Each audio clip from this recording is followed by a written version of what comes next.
penanganan terhadap ex-foreign terrorist fighters. Nah, ini kan menjadi hal yang sangat penting nih ya. Terlebih kita ada event internasional G20, tetapi tanpa ada event juga tanpa ada event internasional juga itu menjadi hal yang penting juga untuk kita bahas kan.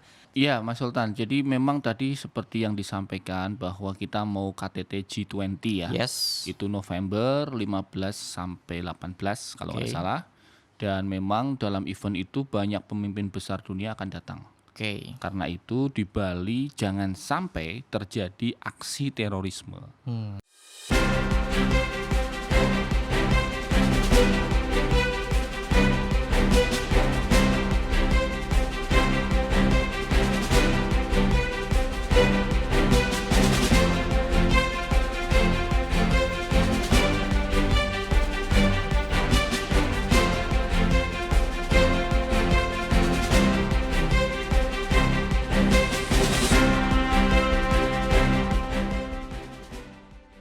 Halo pemirsa, selamat datang di program The Journal, hanya di Mata Milenial Indonesia TV, matanya Indonesia, bersama saya Sultan Rifandi. Pada kesempatan kali ini kita akan membahas terkait satu isu yang memang sangat penting untuk kita pahami, untuk kita mengerti terkait dengan persoalan ideologi, persoalan terorisme. Dan secara spesifik kita akan membahas terkait dengan penanganan terhadap ex-foreign terrorist fighters atau FTF di Indonesia. Nah, pada kesempatan kali ini kita akan membahasnya bersama dengan Pak Ridwan Habib sebagai pengamat terorisme UI. Pak Ridwan sehat, Pak Ridwan? Sehat, Mas Sultan. Sehat ya, luar biasa. Mas aja lah kalau Pak. Mas aja ya, biar kita kayak seumuran ini, Pak. Iya. Kalau Pak nih kayaknya agak jauh. Kayak dosen gitu, senior gitu. Memang dosen kan memang aslinya. Oke, kita panggil Mas saja deh ya. Mas Ridwan, ini kan kita di Indonesia ini ada event yang luar biasa G20, sehingga di event internasional seperti ini stabilitas negara itu menjadi penting. Betul. Dan terkait dengan apa yang sudah saya sampaikan di awal, yaitu penanganan terhadap ex-foreign terrorist fighters. Nah, ini kan menjadi hal yang sangat penting nih ya. Terlebih kita ada event internasional G20, tetapi tanpa ada event juga tanpa ada event internasional juga itu menjadi hal yang penting juga untuk kita bahas kan. Nah, ini saya akan memaparkan beberapa data nih, Mas Ridwan ya. Ini ada data dari Badan Nasional Penanggulangan Teroris atau BNPT berdasarkan data per Oktober 2020 Foreign Terrorist Fighters atau FTF di Indonesia di Suriah sebanyak 422 orang nih, Mas. Kemudian mereka berada di camp-camp pengungsian berjumlah 115 orang. Sisanya sejumlah 288 WNI dapat diidentifikasikan, namun tidak diketahui keberadaannya, sementara 20 orang berada di perbatasan Turki Suriah. Nah, ini bagaimana kita membaca situasi seperti ini nih, Mas Ridwan? Iya, Mas Sultan. Jadi memang tadi seperti yang disampaikan bahwa kita mau KTT G20 ya. Yes. Itu November 15 sampai 18 kalau nggak salah. Dan memang dalam event itu banyak pemimpin besar dunia akan datang. Karena itu di Bali jangan sampai terjadi aksi terorisme. Ini penting terutama sekali ya, pada saat tentu kita ingin seterusnya tidak ada, tetapi terutama pada saat event itu karena ini sangat menentukan kewibawaan bangsa Indonesia sebagai sebuah negara yang menjadi host ya, menjadi tuan rumah G20. Betul.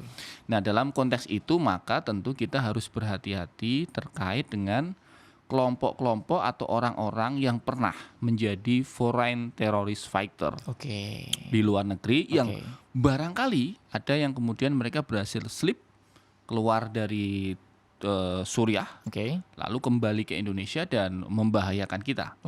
Nah, tadi yang data disampaikan Mas Sultan tadi memang data 2020. Kita pahami bahwa memang setelah 2020 itu terjadi pandemi COVID. Pandemi COVID ini membuat semua terdampak, termasuk penanganan kontraterorisme. Termasuk juga ya? Iya, misalnya Satgas kontraterorisme yang akan berangkat ke perbatasan Suriah Turki. Karena COVID meningkat, maka kemudian mobilitasnya terhalang. Karena itu datanya masih 2020. Karena sambil berjalan memang belum memungkinkan untuk masuk dan diambil di sana. Jadi dari data yang 2020 422 itu memang sebagian besar memang di camp, di pengungsian Al-Hol namanya. Tapi ada juga mereka yang terdeteksi berada di Suriah, tetapi tidak masuk di dalam camp itu. Nah, ini satu problem bagi pemerintah kita karena hingga saat ini kebijakan Presiden Jokowi itu tidak memulangkan mereka. Itu kebijakan Pak Presiden ya? Tidak memulangkan mereka, walaupun ini baru pernyataan lisan dari Menko Polhukam, Pak Profesor Mahfud MD, dan belum dalam bentuk tertulis ya. Misalnya belum dalam bentuk kebijakan berarti ya. Betul. Misalnya ada kebijakan tertulis itu belum. Tetapi secara lisan pemerintah sudah menyatakan tidak akan memulangkan mereka. Jadi memang nasib mereka sekarang ya terkatung-katung sebagai mungkin bisa disebut refugee gitu ya, sebagai pengungsi atau mungkin malah tidak punya lagi kewarganegaraan. Karena dengan berdasarkan undang-undang kita, ketika mereka melakukan tindakan teror di luar negeri, dalam hal ini konteksnya adalah berperang, mereka kan berperang ya, maka asumsinya bahwa mereka menjadi laskar atau tentara non Indonesia kan, mereka berperang tidak mewakili bangsa Indonesia di negara asing, karena itu kehilangan hak kewarganegaraannya berdasarkan undang-undang kita. Kalau misalkan FTF yang dari ISIS ini ya, gitu ya. Kalau misalkan mereka kembali ke Indonesia itu menurut Mas Ridwan ini membahayakan gak sih? Oh iya tentu, apalagi kalau kembalinya undetected tadi yang saya sampaikan di awal.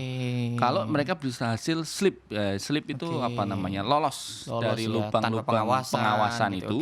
Karena kita tahu di perbatasan Turki Suriah itu banyak sekali jalan-jalan tikus gitu. Kalau Mas Sultan ke sana itu ada satu jalan panjang itu Gaziantep Road namanya. Gaziantep Road itu panjang banget, jadi seperti desert gitu, padang pasir gitu. Nah, di situ ada jalur-jalur di mana bisa diterobos.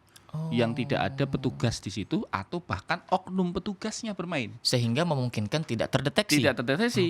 Ketika dia bisa masuk ke Turki, masuk ke pasar gelap, di sana ada pasar gelap paspor. Biasanya mereka cari yang Thailand, gitu ya. Ini dari beberapa yang pernah modus-modus yang pernah terungkap. Jadi biasanya mereka cari paspor palsu Thailand, maka ambil penerbangan dari Turki ke Thailand. Nanti di Thailand itu sudah ada lagi pasar di sana. Dan ini kasusnya sudah banyak tertangkap. Sudah ada beberapa yang tertangkap menggunakan metode seperti ini. Sehingga ketika sampai Thailand mereka berganti paspor lagi. Paspor Indonesia palsu, berusaha masuk ke Indonesia. Nah ini 2 tahun pandemi berarti itu menjadi kesempatan yang luang seperti itu atau bagaimana tuh Mas Rian kemarin? Iya, apalagi pandemi. Suriah sendiri tanpa pandemi sudah sangat kesulitan. Nah sekarang pandemi gitu kan, kemarin pandemi, alhamdulillah sekarang sudah membaik. Tapi pada saat pandemi jelas sangat kesulitan sehingga kami meyakini data 422 itu pasti berkurang. Kemungkinan ada yang meninggal karena sakit, karena COVID, mungkin mereka bertempur sendiri di dalam camp, itu ada kasus. Jadi berebut makanan, saling bunuh sendiri di dalam camp itu. Bahkan sesama dalam camp ya? Sesama dalam camp itu, karena mereka merasa frustasi kan, mereka bukan lagi sebagai anggota ISIS yang dulu katanya mau dikasih uang, dikasih fasilitas. Ternyata enggak gitu kan. Ini informasi semacam ini kan enggak terlalu banyak tersebar di publik, tapi ada kejadiannya ya Mas. Iya betul. Jadi setelah kemudian mereka tuh frustasi di dalam camp itu ya terjadilah hukum alam. Saling berebut, hukum rimba. Siapa yang kuat ya menindas yang lemah. Gitu. Menjadi semacam ada lord gitu di camp itu sehingga kemudian ada semacam geng-geng begitu yang saling mendominasi. Ada kelompok-kelompoknya juga betul. Ya. Tapi kalau bicara anak dan istrinya yang masih di Indonesia, itu apakah memang kita nyatakan mereka itu berbahaya atau hanya dalam pengawasan atau biarin aja deh? Nah, ini problem yang sampai hari ini belum selesai Mas Sultan. Jadi teman-teman aktivis hak asasi manusia mengatakan kalau mereka itu anak-anak, maka mereka harus diselamatkan. Karena mereka berangkat ke sana tidak berdasarkan kesadaran pola pikirnya sendiri. Klasifikasi anak-anak menurut undang-undang berarti ya? Iya, betul. Anak-anak menurut undang-undang kan di bawah 17 tahun. Yes, betul. Jadi kemudian mereka dianggap bahwa mereka berangkat karena tidak dalam kuasa kesadaran, mereka, diajak orang tuanya, gitu. Nah, karena itu mereka harus diselamatkan. Tetapi kemudian ada juga yang kontra. Nggak bisa, mereka kan sudah kena ideologi ISIS. Nanti kalau kita selamatkan kembali ke Indonesia, mereka bisa jadi bom tidur tuh. Jadi silent threat gitu. Sekarang belum berbahaya, tapi 5 tahun lagi 10 tahun lagi, nah gitu. Jadi ada perdebatan itu sampai hari ini belum berakhir nih perdebatan. Titik tengahnya belum ada dan akhirnya mereka nggak diapa-apain. Kalau sikap negara bagaimana tuh Mas? Belum ada. Oh. Jadi Menko Polhukam sampai hari ini belum ada misalnya perintah ambil anak-anak saja gitu, nggak ada. Atau misalnya ya udah biarin di sana juga enggak gitu. Jadi sekarang ini nasib mereka benar-benar terkatung-katung.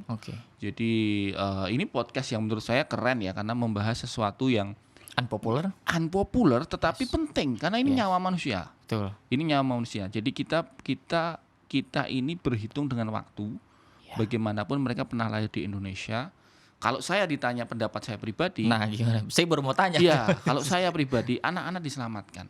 Tetap diselamatkan. Dikasih opsi. Artinya bahkan kalau menurut saya Satgas ke sana itu harus kasih opsi. Jadi Anda ISIS misalnya udah dewasa ya. Anda pro ISIS, ini opsinya. Anda ikut kami pulang ke Indonesia, Anda dipenjara sekian tahun. Atau sudah Anda tetap di sini ya. Kami pulang kayak gitu. Tapi kalau yang untuk anak-anaknya selamatkan semua. Karena masih dalam pelindungan di bawah anak-anak kan, di usia anak-anak. Sehingga kemudian nanti sampai ke Indonesia direhabilitasi. Nah, diubahlah pola pikirnya. Justru semakin dialienasikan dia semakin menjadi-jadi. Iya, kita mengkhawatirkan bahwa mereka itu di camp pendidikan berjalan terus. Ya kan? Kalau camp ini bertahan misalnya 5 tahun lagi gitu. Anak yang di sana sekarang usia 15 tahun. 5 tahun lagi dia kan sudah 20 tahun. Dalam waktu dalam usia 20 tahun dia sudah mempunyai eagerness atau kemauan untuk melakukan misalnya kurang ajar nih Indonesia, gue dibiarin aja. Gue mau pulang ke Indonesia, gue mau bunuh orang Indonesia gitu loh. Makin jengkel gitu, makin marah gitu. Lalu dia kemudian memutar segala cara bagaimana caranya dia bisa balas dendam. Kan malah berbahaya. Sangat berbahaya. Itu yang justru bom waktu menurut. Betul. Iya. Nah, itu kan berarti ada persoalan di ideologinya berarti Mas ya. Ini kan FTF ISIS ini kan berideologi daulah Islamiyah gitu ya, atau negara Islam atau khilafah lah ya yang sering kemudian kita kenal gitu ya. Dengan landasan jihad dan takfiri, mengkafir-kafirkan dan lain sebagainya. Nah, ini kan ideologi tumbuh subur gitu ya Mas ya, bahkan di Indonesia nih. Nah, itu kenapa kemudian ya, bahkan ada Hizbut Tahrir yang sudah dibubarkan juga gitu ya. Nah, ini kenapa ideologi radikal ini tumbuh subur nih Mas, kalau menurut Mas Ridwan? Ini kita bicara sesuatu yang sebenarnya umurnya sudah ribuan tahun ya. Ini perdebatan purba sebetulnya ya. Purba. Ini sudah berlangsung lama sekali sejak Kanjeng Nabi masih hidup, Nabi Muhammad SAW. Setelah itu terjadi macam-macam kan. Kita nanti cerita sejarah nih, ada perang Siffin, perang Jamal, tapi gak usah lah. Langsung kita cut sampai pada era 1981 di mana saat itu ada sebuah gerakan, ini sempalan dari Al-Ikhwanul Muslimin, namanya Al-Jamaah Islamiyah. Al-Jamaah Islamiyah, Mesir. Di Mesir. Nah, ini mengambil jalurnya Said Qutb. Mereka merasa bahwa salah satu tokoh Islam, dia dulu muridnya Syekh Hasan Al-Banna, merasa bahwa Ikhwanul Muslimin terlalu lunak. Harusnya perjuangan membela Islam itu harus dilakukan dengan kekerasan. Maka terjadi pembunuhan Presiden Mesir oleh Kolonel Anwar Sadat. Nah, itu dari kelompok itu berarti ya? Iya, pembunuhan itu pada saat itu dilakukan oleh gerakan Al-Jamaah Islamiyah itu. Nah, Al-Jamaah Islamiyah inilah yang kemudian menurunkan Hizbut Tahrir. Kemudian sekarang Al-Qaeda pecah di Irak menjadi ISIS. ISIS kan dulunya Al-Qaeda Irak. Jadi kita harus tahu sejarahnya dari situ. Nah, Al-Qaeda Irak itu mendeklarasikan ISIS, lalu kemudian di Indonesia masuklah ideologi itu. Ada dua yang kemudian diyakini. Pertama, mereka meyakini Al-Qaeda yang sekarang diikuti oleh teman-teman atau kelompok JI, Jamaah Islamiyah. Yang kedua, meyakini ISIS yang biasanya diikuti oleh sekarang 3 faksi besar.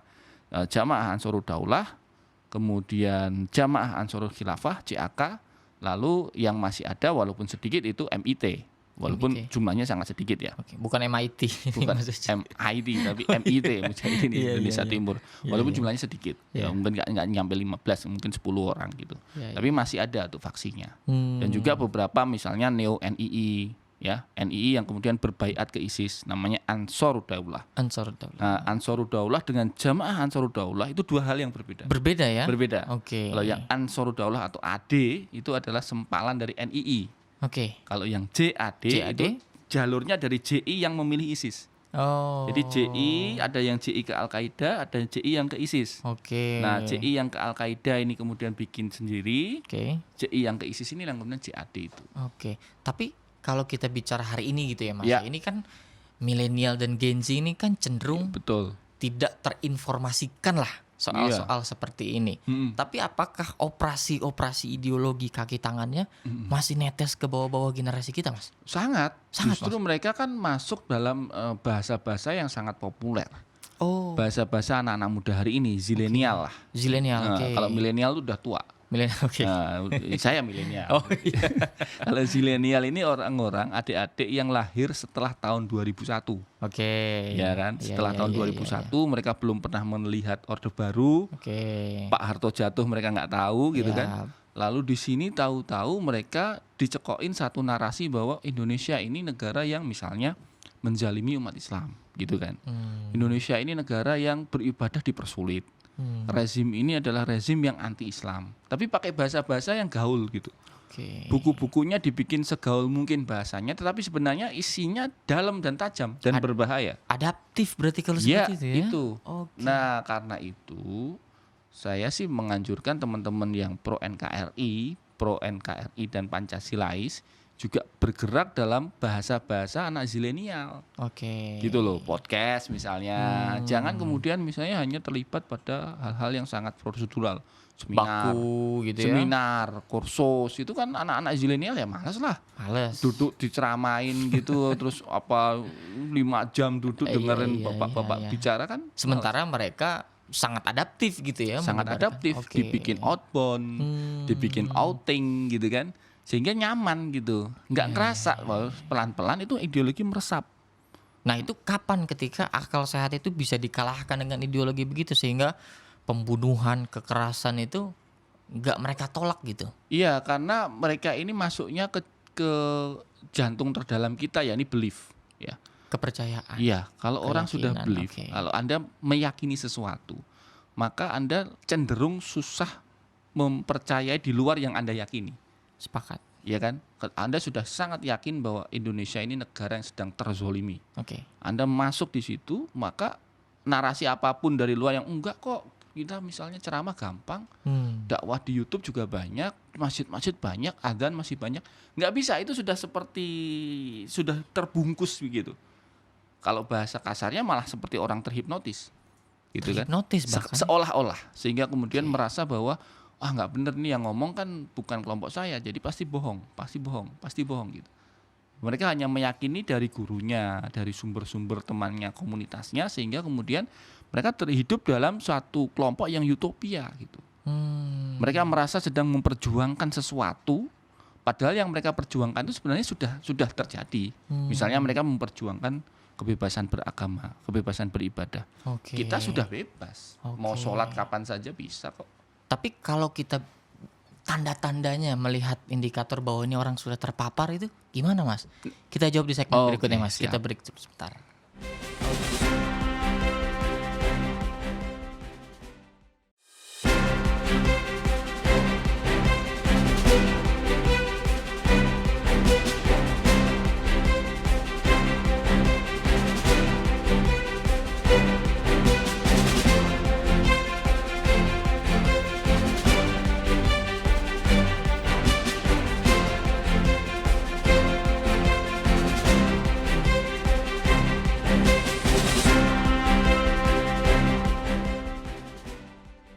Yap, kembali lagi bersama saya Sultan Rifani dan bersama Mas Ridwan. Kita lanjutkan ngobrolan nih Mas. Ya. Tadi kita Mas Ridwan menjelaskan terkait dengan orang itu menyebarkan ideologinya ini sangat adaptif, sangat soft, seolah-olah dia memang bagian dari kehidupan kita. Ya. Nah, tapi terkait dengan ciri-ciri atau tanda-tandanya bisa kita kenali nggak tuh Mas? Ya, tentu yang pertama biasanya mereka eksklusif ya. Eksklusif dalam maksudnya hal gimana pemikiran ya. Oke. Jadi mereka merasa bahwa ya pendapat saya yang benar. Gitu. Mau dikasih buku, dikasih pendapat ulama yang lain, kalau di luar kelompoknya nggak benar pokoknya. Oke. Itu ada pokoknya itu. Oke. Ada Jadi pokoknya. diajak ngomong pun nggak mau dia Mas? Nggak mau, tetapi mau. harus sesuai dengan versi dia. Misalnya, oh kamu itu salah dalilnya menurut Ustadz X. Enggak, saya nggak percaya Ustadz X. Ya Ustadz X itu siapa? Gitu loh. Nggak ada dialek. Iya, jadi mereka tidak mau memahami orang di luar dia gitu. Itu satu yang pertama.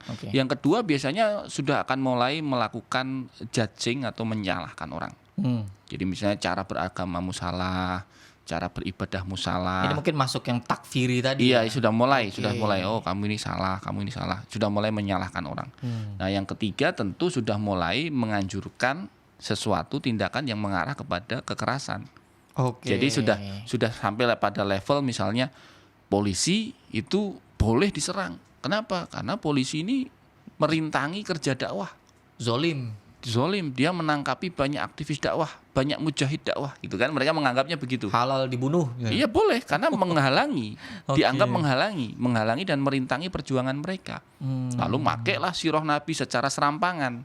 Gitu. Jadi tetap pakai agama juga. Iya.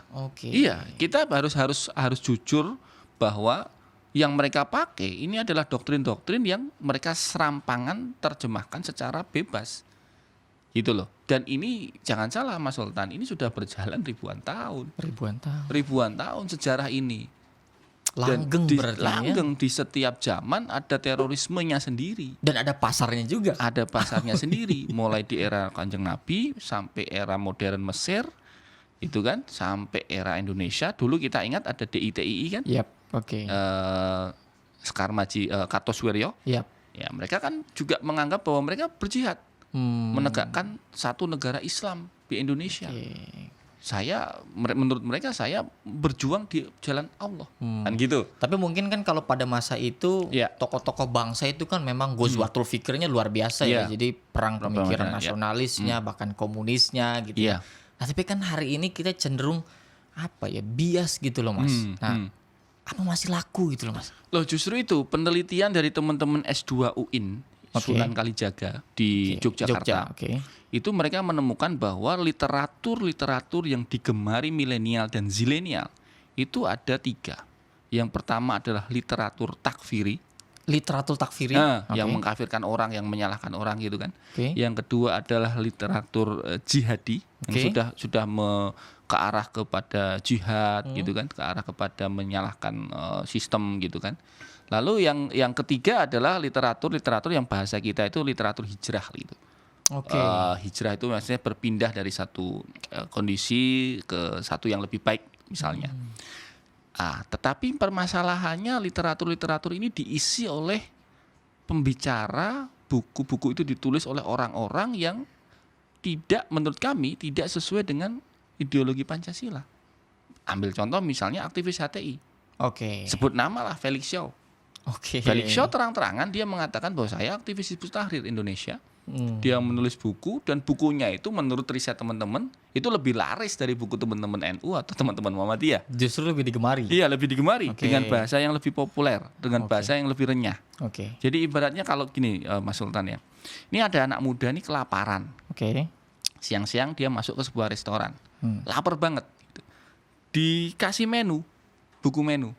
Isinya menunya ya takfiri, jihadi, HTI. Dia posisi lapar loh. Ya sudah, yang ada di situ apa? Apa aja dimakan? Makan. Kelaparan. Termasuk gitu. Ada teh doang, tehnya aja diminum. Silakan diminum. Jadi kalau kita mau bicara perlawanan terhadap mereka, kelompok-kelompok itu, takfiri, jihadi, HTI dan sebagainya, itu harus dibantu dengan literatur yang sama luas. Kontra narasi, buku yang sama banyaknya, tulisan yang sama renyahnya. Artinya ketika misalkan tadi disebutkan Felix Shaw menyebarkan seperti itu, artinya harus ada kontra narasi yang juga mengimbangi. Mestinya kan teman-teman dari Muhammadiyah, dari NU yang jago-jago nulis itu dibantu oleh negara, dibantu oleh pemerintah agar mereka bisa populer juga gitu. Buku-bukunya, kemudian tulisannya juga bisa digemari anak-anak muda, sehingga ini kalau ada anak muda lapar ideologi tadi masuk restoran, pilihannya banyak. Lu milih Muhammadiyah bisa, lu milih NU bisa. Kalau sekarang kan terbatas pilihannya. Atau bahkan mungkin masak sendiri juga bisa. Masak sendiri gitu. Saya sih harapannya kalau negara bagus itu bisa cari talent. Cari talent anak-anak muda yang berbakat, pintar ceramah, bisa bahasa Arab yang baik, kan banyak banget tuh di seluruh Indonesia. Pikirannya terbuka. Pikiran terbuka, dipanggil lah, semacam Indonesia Got Talent gitu. Oke, iya. Gitu. Nah, tadi Mas Ridwan juga kan menyampaikan bahwa belum ada kebijakan yang konkret untuk apakah mengembalikan pulang atau seperti apa gitu ya. Nah, ini kan kembali ke persoalan FTF lagi nih. Nah, itu pemerintah tetap menilai bahwa FTF ini merupakan sosok teroris yang berpotensi membahayakan stabilitas negara Kesatuan Republik Indonesia.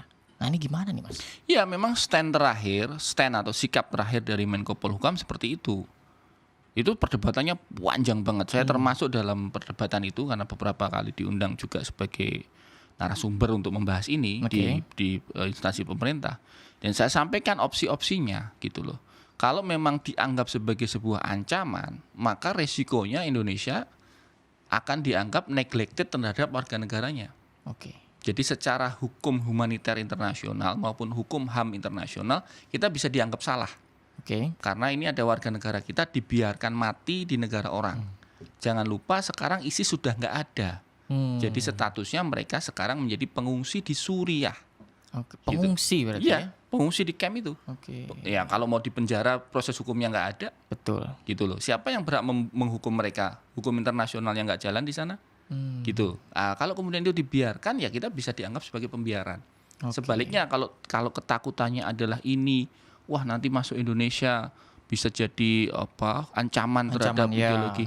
Nah, tinggal kita siapkan sistem mitigasinya. Sepakat. Masuk ke Indonesia itu nggak langsung dibiarin keluar. Ada pendampingan. Iya dong, nggak langsung kembali ke masyarakat. Masukkan dulu misalnya ke Lido. Di sana kan ada gedung SPN apalah banyak lah di Lido itu kan ada gedungnya BNN, gedungnya apa yang bisa dipakai untuk misalnya 6 bulan.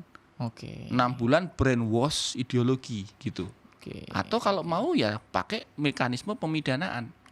Masuk ke Indonesia, dibawa ke pengadilan, vonis sebagai teroris, masukkan ke lembaga pemasyarakatan. Nah, di situ nanti masuklah program deradikalisasi BNPT. Nah, itu dia. Gitu. Jadi jangan mereka ini didiamkan. Kalau saya dalam stand saya, sikap saya adalah bagaimanapun juga mereka pernah orang Indonesia. Tapi sejauh ini ketika misalkan ada satu orang yang memang sudah berkomitmen lah, benar-benar bertaubat, ingin berubah, nggak ada jejak yang masa lalunya siap dipertanggungjawabkan, itu ada mekanismenya nggak tuh? Ada kan. Banyak juga kan para mantan napiter yang sudah seperti itu. Misalnya Umar Patek gitu kan, Ustadz Abu Fida, banyaklah contoh-contohnya yang mereka merasa bahwa sudah cukup dengan ideologi mereka yang lama, lalu mereka pengen kembali ke NKRI, kan itu ada mekanisme screeningnya, ya kan, ada pengawasannya. Kemudian justru lebih legitimate untuk mengkontranarasikan. Betul. Kalau mereka yang bicara kan mereka pelaku, ex pelaku gitu. Jadi kalau misalnya narkoba bahaya nggak sih? Kalau yang ngomong belum pernah make, kan beda sama yang gua mantan jangkis misalnya. Udah pernah. Wah, berat banget kalau lagi sako mau mati gitu kan. Jadi orang lagi jadi takut dia. Tapi kalau yang ngomong, wah lu cuma baca dari buku lu kan gitu.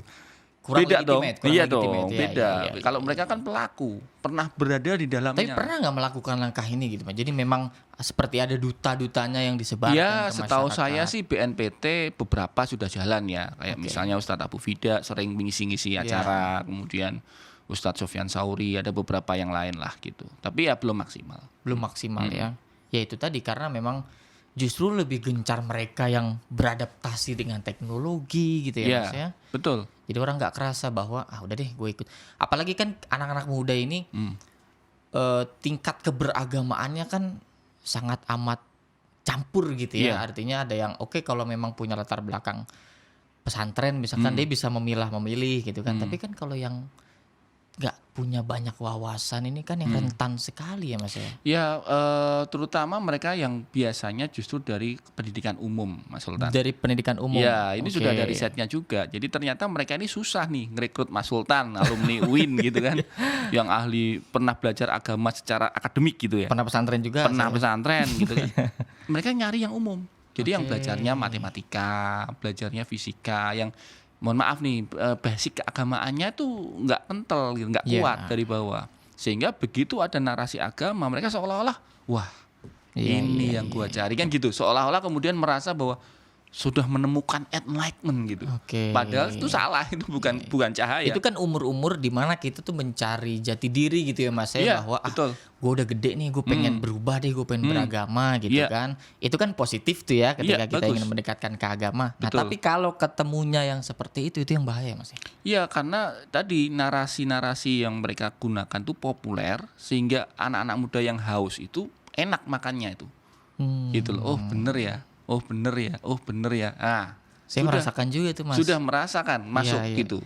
Dimana ada lingkaran pertemanan saya, jadi kayak saya yang bodoh nggak pernah pesantren jadinya gitu. Padahal baru sehari 2 hari ngaji. Iya, betul. Nah, itu salah satu ciri-ciri begitu berarti Mas. Iya, mereka seolah-olah mereka jauh lebih paham dari orang-orang yang sudah bertahun-tahun ngaji beneran gitu loh. Padahal ya mohon maaf, mungkin kalau adu hafalan atau adu baca Al-Quran atau adu baca kitab jauh. Ya teman-teman saya punya satu teman ya dari ngurusin mantan napiter dan napiter dari Yayasan Irun Nabi itu. Dia pernah nih ke lapas Sindur di Bogor. Oke. Dicoba tuh napi-napi terorisme itu dikasih Al-Quran. Banyak banget yang nggak bisa baca Quran. Bahkan baca Quran aja. Baca Quran nggak bisa. Tapi menyebarkan. Nah, coba baca Quran nggak bisa gitu. Tapi tajwid aja belum bener. Iya dong. Jangankan tajwid, baca aja nggak bisa kok. Gitu loh. Jadi mereka merasa sudah menjadi pejuang. Nah, baca Quran nggak iso gitu.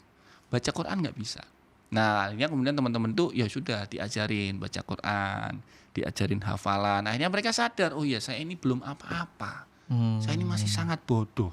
Saya bodoh justru karena saya bodoh itu kemudian saya mudah diperalat. Iya. Dengan narasi-narasi yang mereka nggak tahu bahwa sebenarnya ini memperalat mereka gitu. Tapi kan memang kalau bicara alat diperalat, agama itu kan menjadi perkakas yang memang sering digunakan juga. Oh ya, tentu. Politik misalkan ya. Yes. Itu selalu dipakai kan Mas? Ya sebenarnya agama itu bagian dari way of life kan. Sepakat. Nah kalau itu bagian dari way of life, maka dia mengatur semuanya mulai kita bangun sampai tidur lagi. Ya. Termasuk bagaimana kita berpolitik. Bagaimana kita memilih presiden misalnya mau pilpres. Orang diprovokasi ya, gitu. Itu kan juga kadang-kadang. Nah permasalahannya kan kemudian adu wacananya. Nah, karena agama ini kemudian tafsirnya banyak. Tidak hanya Muslim saja, di agama yang lain juga tafsirnya seperti banyak. Juga. Gitu. Ada beberapa versi juga gitu kan. Jadi sebenarnya apalagi dalam spesifik Islam, ya kita tahulah ada jalur-jalur imam mazhab aja 4 ya. Gitu kan. Belum lagi teman-teman Syiah dan yang lain gitu. Sehingga sebenarnya ini ya pintar-pintar adu narasi lah. Jadi sekalipun beragama harus ditentukan dosisnya juga mungkin ya Mas ya. Ya kalau saya Mas Sultan, kita ini beragama boleh, soleh silahkan, tetapi ingat bahwa kita hidup dalam negara Indonesia. Negara Indonesia basis kesepakatannya, bahkan ini para ulama ikut menentukan itu, Pancasila.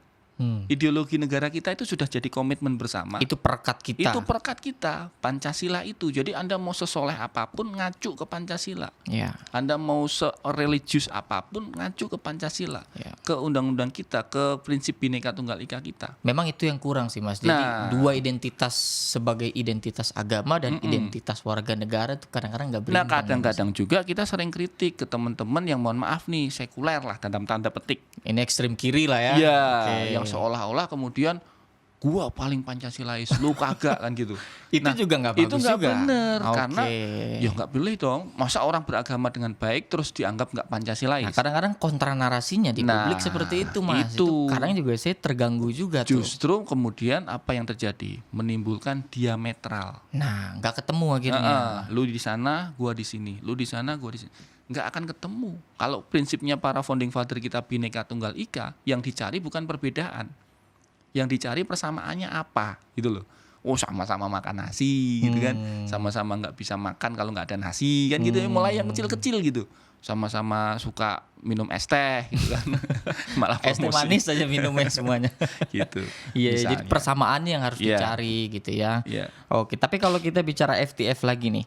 Ini kan tadi kayaknya ruang geraknya seolah-olah kurang lah gitu, diberikan ruang ya Mas ya, orang belum ada kebijakan yang memang real gitu, bagaimana menangani FTF ini yang masih di luar sana gitu ya. Tapi seberapa besar kemudian peluang mereka bisa melakukan aksi teror lagi di Indonesia? Ya tadi saya ulangi sedikit bahwa kemungkinannya Ada tapi kecil. Kemungkinannya ada tapi kecil. Iya, kenapa kecil? Karena itu membutuhkan extra skill. Bagaimana mereka bisa lolos dari perbatasan Suriah? Bagaimana bisa mereka terbang dari Turki ke Indonesia atau mau pakai kapal misalnya? Kan itu butuh skill tambahan ya. Butuh extra effort. Ada administrasi di sana. Iya kan, harus menipu, bikin paspor palsu dan seterusnya. Tetapi itu mungkin. Pernah dicoba orang walaupun tertangkap. Artinya kalau di titik itu aja sudah curang, berarti ada motif seterusnya. Iya, betul. Karena tidak mudah, apalagi kalau misalnya mereka lolos dari camp mungkin gampang. Keluar dari camp, keluar ke Suriahnya mungkin bisa. Tapi dari Suriah kembali ke Indonesia kan prosedurnya cukup rumit. Bisa tapi tidak mudah gitu. Jadi memang kemungkinan itu ada, tapi kecil sebetulnya. Kecil, kalaupun itu berhasil ya resikonya sangat tinggi karena berarti yang lolos adalah orang yang mempunyai kemampuan kan. Skillnya berarti sudah. Iya dong. Lolos satu orang tapi dia jago kan bahaya juga. Itu pernah ada case begitu, Mas? Pernah ada case 2 orang tapi kemudian alhamdulillah tertangkap karena terdeteksi. Tapi sudah berhasil masuk. Berhasil masuk ke bandara kita. Lolos itu, Mas. Lolos. Berarti semua dipalsuin dong identitasnya, ketahuannya paspornya palsu di Indonesia. Jadi pada saat dia perlintasan Turki menuju Bangkok itu dia lolos, Bangkok menuju Indonesia dia lolos, masuk Indonesia dicek nggak lolos, paspornya ketahuan palsu, black market di Bangkok. Baru ketahuan pas masuk di Indonesia. Lalu kemudian diproses lah oleh Densus dan BNPT. Gitu. Nah ini mencegah orang-orang yang bisa lolos begini. Nah, yang paling utama tentu perlintasan, imigrasi ya, teman-teman. Penjelasannya akan kita jawab di segmen berikutnya. Kita break dulu sejenak.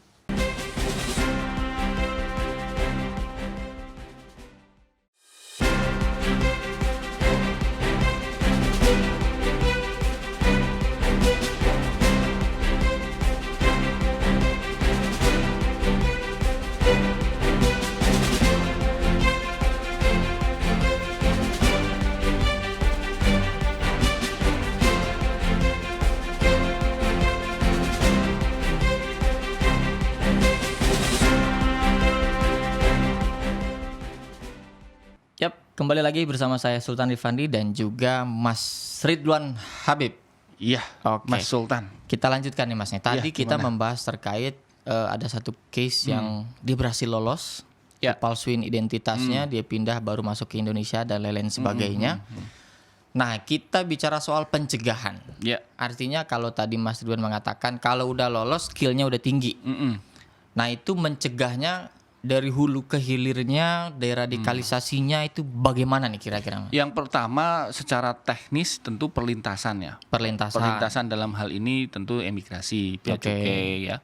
Mereka kan punya sistem, ada alat di situ yang mereka bisa pakai. Tapi di sisi lain sistem mitigasi kontraterorisme tetap berjalan. Artinya walaupun misalnya pun mereka lolos, mereka tetap nggak boleh bisa melakukan aksi teror sekecil apapun. Apalagi ini tadi seperti kita awali podcast kita bahwa ini mau G20. Gitu loh. Ini di Bali ini yang datang itu presiden-presiden gede. Joe Biden, pemimpin dunia. Nggak boleh ada celah sedikit pun tindakan terorisme. Harus secure benar-benar ya. Bahkan menurut kami kita juga harus hati-hati terhadap yang disebut dengan simbolik terorisme. Simbolik terorisme maksudnya gimana? Simbolik terorisme itu tidak ada korban jiwa. Tidak ada pengeboman, tidak ada pelemparan bom atau tidak ada penembakan, tetapi mungkin hanya bendera. Bendera ini kan merah putih. Bendera ISIS aja. Bendera ISIS pakai 1 meter bambu, bendera ISIS, lalu tiba-tiba pada saat ada rombongan itu bendera itu melayang gitu. Terkibar gitu ya. Terkibar berada di tengah-tengah jalan pada saat rombongan itu berjalan. Tentu, itu termasuk ancaman. Itu simbolik terorisme namanya. Itu menunjukkan kepada dunia bahwa ISIS berhasil menyerang G20 walaupun nggak ada korbannya, kan bambu dilempar, siapa yang mau kena? Meskipun misalkan anak kecil iseng gitu tanpa motif. Ini yang harus diwaspadai. Hati-hati karena mereka tahu bahwa pengamanan super ketat. Mereka bawa bom nggak mungkin bisa masuk. Mereka bawa pistol, bawa senjata api nggak mungkin bisa. Sehelai kain bisa jadi ancaman. Sehelai kain disembunyikan dalam badan, ditaruh cara yang bagaimana caranya, mereka bisa kemudian melakukan simbolik terorisme. Nah ini nggak boleh terjadi. Ini harus diantisipasi ekstra ketat mulai sekarang saya kira. Hati-hati. Itu kan berarti cukup sulit ya, berarti menembus teritori dengan segala administrasi segala macam. Tapi kan sekarang teknologi udah maju, Mas.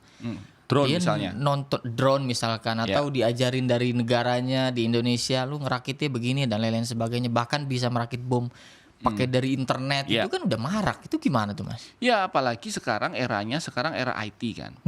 Orang melakukan serangan bisa from remote area. Oke. Gitu loh. Kalau misalnya ini kita bicara skenario worst case. Oke. Kita tahu bahwa beberapa bulan yang lalu pimpinan Al-Qaeda, Ayman Az-Zawahiri, itu dibunuh oleh Amerika Serikat menggunakan drone kan. Drone, oke. Dia sedang minum teh, gitu kan? Minum teh? Ya, minum. Wah, ini teh Silakan. juga Ya, lagi. diminum. Iya. Nggak ada drone lah ya di sini. Jadi sedang minum teh di balkon, tiba-tiba ada drone turun ke bawah, itu bukan pakai bom, pisau. Pisau. Ya, jadi drone-nya Helix 9 namanya, itu muter pisaunya. Jadi kena badan itu bukan meledak. Itu nggak terdeteksi drone-nya? Iya, nggak terdeteksi, senyap. Tapi berarti dia nggak tinggi meledak. teknologinya ya. Betul. Kan kalau di Indonesia kipasnya muter Iya. aja kedengeran banget. Balkonnya nggak kena, maksudnya balkonnya nggak hancur, rumahnya nggak hancur, korbannya mati tersayat-sayat. Yang kita bicarakan skenario worst case-nya apa? Pembalasan dendam. Kalau pemimpinnya dibunuh dengan cara drone, mungkin saja mereka bisa membalas dengan drone. Apalagi besok nongkrongnya di Bali. Jangan lupa, drone sekarang murah banget, Sultan. Kita beli di bawah 500.000 sudah dapat tuh. Di Mangga 2 ya banyak Iya juga. kan, dinaikkan sedikit, nggak harus pakai yang inilah canggih-canggih amat.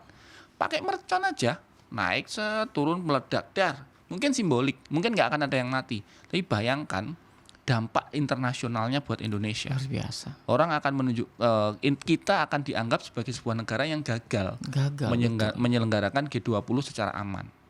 Nah, ini yang sering saya ulang-ulang. Kita sangat malu berarti iya, betul. di mata Saya internasional. ulang-ulang ketika kami misalnya diundang rapat pengamanan dengan Pas Pampres, dengan teman-teman yang terlibat. Kita mungkin kalau yang regular terorisme, kita siap menghadapi bom mobil, menghadapi bom apa. Siap kita. Konvensional ya. siap. Tapi hati-hati, ada drone terorisme, cyber terorisme, simbolik terorisme, ini yang harus kita waspadai. Sejauh ini gimana tuh, Mas? Ya misalnya cyber ya. Cyber posko gladi kita di G20 itu juga belum begitu siap kalau ada cyber terorisme. Belum begitu siap? Iya dong, karena Sultan tahu nggak, mereka pakai pesawat pribadi kan? Ya, private jet pasti. Pasti dong, ya. Joe Biden pasti pakai pesawat apa itu? US Air Force One. Ya, oke. Mereka punya sistem navigasi sendiri. Ya. Nah, kalau kemudian ada hacker jahat nih, hacker nggak semuanya jahat. Hacker jahat bisa meretas sistem air traffic control kita. Lagi rame lagi Biorka kan kemarin. Jadi kan pilot nih nggak mungkin dong dia manual gitu. Udah Bali belum? Kan nggak mungkin. Dia berdasarkan angka toh, koordinat. Begitu masuk koordinat dia pikir itu adalah Ngurah Rai, ternyata dia turunnya ke Belambangan Banyuwangi. Nggak malu kita. Presiden Joe bukan Biden, karena dianya yang nyasar ya, bukan Presiden Joe Biden tersesat. Ke Banyuwangi. Mendarat ke Banyuwangi, apa nggak geger Indonesia? Pulang dia langsung ke Amerika, malu dia. Itu juga termasuk ancaman juga. Iya dong, ini ancaman cyber. Orang mungkin wah masa sih Mas? Loh, jangan kita dikoyak-koyak loh kemarin tuh Mas. Nah, hati-hati anak-anak cyber crime atau hacker itu, mereka punya celah untuk itu, ngantisipasinya harus mulai sekarang dan sangat serius ini. Belum lagi nanti listrik. Jangan sampai SCADA PLN Bali diterobos pada saat misalnya Xi Jinping sambutan. Wah misalnya. iya betul, tiba-tiba kira podcast kayak gini, tek mati teng gitu. Kan generator butuh beberapa detik. Kalau di film-film harus mati lampu dulu tuh baru dar dulu. Mungkin kita ini kok mungkin lah, terlalu mungkin ini gitu sih overthinking. Loh, kalau kita bicara skenario intelijen itu harus bicara worst case. Yang terburuk. Iya dong. Kalau kita bicara skenario baik-baik saja itu panitia pernikahan. Tenang bahkan aja. WO pernikahan juga antisipasi yang terburuk ya. Wedding organizer, tenang aja Bu, sudah siap semuanya kan gitu. Tapi kalau kita bicara perhelatan KTT G20, kita harus bicara worst case skenario. Kalau nanti ada sepeda dipasangin bom, kalau nanti ada drone ada bomnya dan seterusnya. Saya jadi ngeri juga ya. Nggak usah ngeri. Gitu, kita siapin aja sebaik-baiknya. Iya. Nah tadi kalau misalkan kita bicara deradikalisasi Mas ya. Oke. Berarti kalau ada mantan teroris sudah menjalani deradikalisasi, nah itu bolehlah mereka itu berbaur di masyarakat gitu ya. Boleh. Justru malah itu yang diharapkan sehingga mereka bisa menularkan pengalaman mereka mulai menularkan pengalaman tersesat dan menularkan pengalaman bertobat. Wah, itu benar Pak. Iya kan? Jadi saya pernah tersesat begini. Secara empiris dijelaskan. Iya, saya kemarin terekrutnya karena ini, saya terekrut oleh ustadz ini. Terus dia cerita nih, ternyata nggak menemukan yang dia impikan, lalu saya bertobat.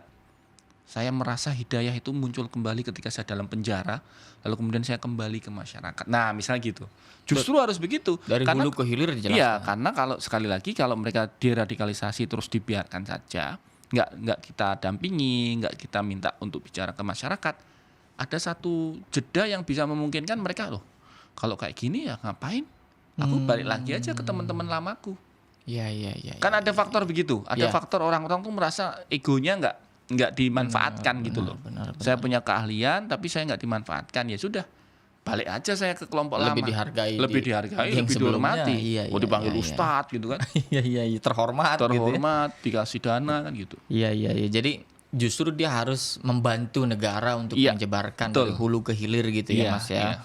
Oke, nah kalau misalkan terkait dengan, kita kan nggak bisa dong mencegah ini sendirian Indonesia. Pasti akan ada keterkaitan kerjasama dengan negara-negara lain. Iya. Apalagi faktor global politics ini kan luar biasa sebetulnya di dalam menangani kasus seperti ini gitu ya Mas ya.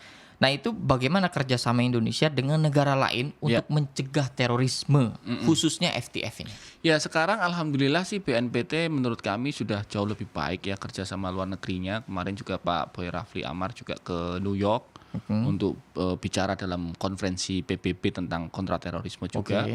Jadi insya Allah sih semua negara berkomunikasi dengan kita, terutama Timur Tengah, kemudian ya Suriah juga, walaupun yang agak menyulitkan kita sekarang sebenarnya Afghanistan karena pemerintah Indonesia kan memang secara de facto belum mengakui. Ya, belum mengakui pemerintah Afghanistan, tetapi kedutaan kita beroperasi walaupun tidak dari Kabul, ya kan, kita tidak langsung di negaranya. Nah, ke depan saya kira juga harus dibangun nih komunikasi dengan Afghanistan. Karena penting. Bagaimanapun juga sekarang Afghanistan menjadi satu tempat yang sangat aman dan nyaman untuk kelompok-kelompok itu bersembunyi ketika dipimpin oleh Taliban. Nah, jadi kerjasama regional terus, terutama dengan Malaysia, perbatasan ya, Malaysia, Filipina Selatan, Asia Tenggara. Ya, itu terus Thailand tentang paspor dan sebagainya. Tapi juga kerjasama yang lebih luas dengan negara-negara besar, saya kira Indonesia juga sering berkomunikasi dengan misalnya Amerika Serikat, Australia, Inggris juga sering. Jadi saya kira secara kerjasama internasional kita sudah sangat baik. Apalagi kan bangsa kita besar sekali Mas. Dia nggak masuk di Jakarta, dia lewat pelabuhan atau mana betul. Ya kalau konvensional kan Sulu lah, Pulau Sulu namanya. Itu di Filipina Selatan. Dari Sulu mereka menyeberang ke Zamboanga namanya. Dari Zamboanga mereka pakai kapal ikan.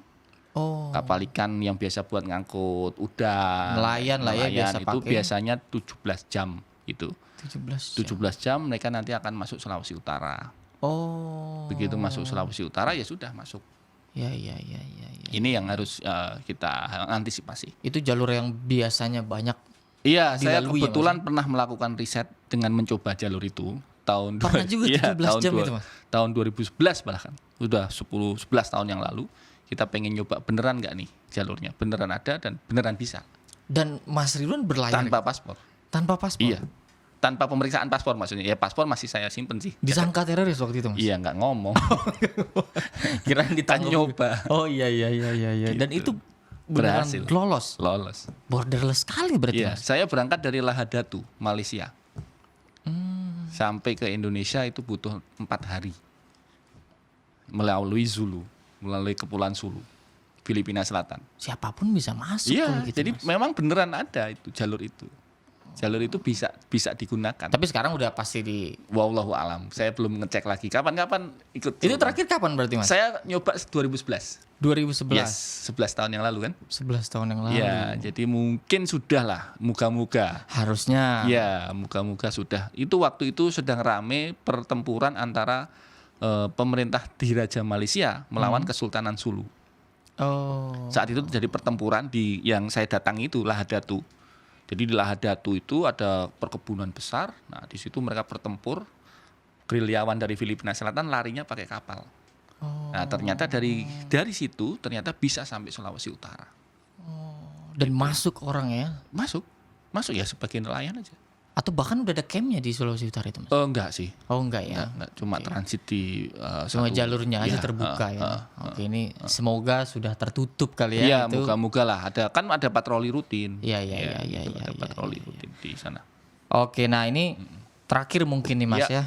Bisa menjadi statement deradikalisasi seperti tadi yang digambarkan oleh Mas Ridwan gitu ya. Kita ini generasi Z ya, yang kelahiran 96 sampai 2010 ini gamang sekali begitu, nggak paham lah terkait terorisme, radikalisme, tapi konkret ajarannya tersebar kemana-mana, beragama secara simbolis gitu ya, menghakimi, takfiri, orang nggak bisa berdiskusi. Nah ini bagaimana kemudian kita bisa menyebarkan kontra narasi secara bijak nih Mas? Ya sebenarnya sederhana sekali. Pertama, pemerintah harus memfasilitasi semua pihak yang punya keinginan yang sama melindungi Pancasila dan NKRI.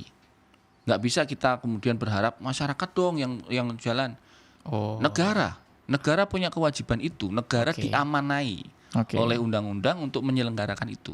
Nah baru kemudian berharap masyarakat tuh ikut. Misalnya Nahdlatul Ulama, Muhammadiyah, mereka kan punya banyak anak-anak muda hebat. Rekrut dong mereka. Kolaborasi berarti. Kolaborasi, bikinin podcast. Gitu loh, bikinin podcast, ngomong soal agama, ngomong soal jihad, sehingga kemudian podcast mereka kelompok sebelah itu tertutupi oleh kita. Gitu loh. Kalau yang sekarang kan mereka banyak, kita melawan tapi dikit. Nah, ini yang saya kira ini perlawanan semesta gitu ya, harus semua ikut. Dan yang terakhir barangkali yang klasik sih, ketahanan keluarga. Bagaimanapun juga orang terekrut itu kan mesti mereka anggota keluarga kan. Betul. Mereka itu adalah adik seseorang, kakak seseorang atau anak seseorang. Nah, periksa keluarga kita.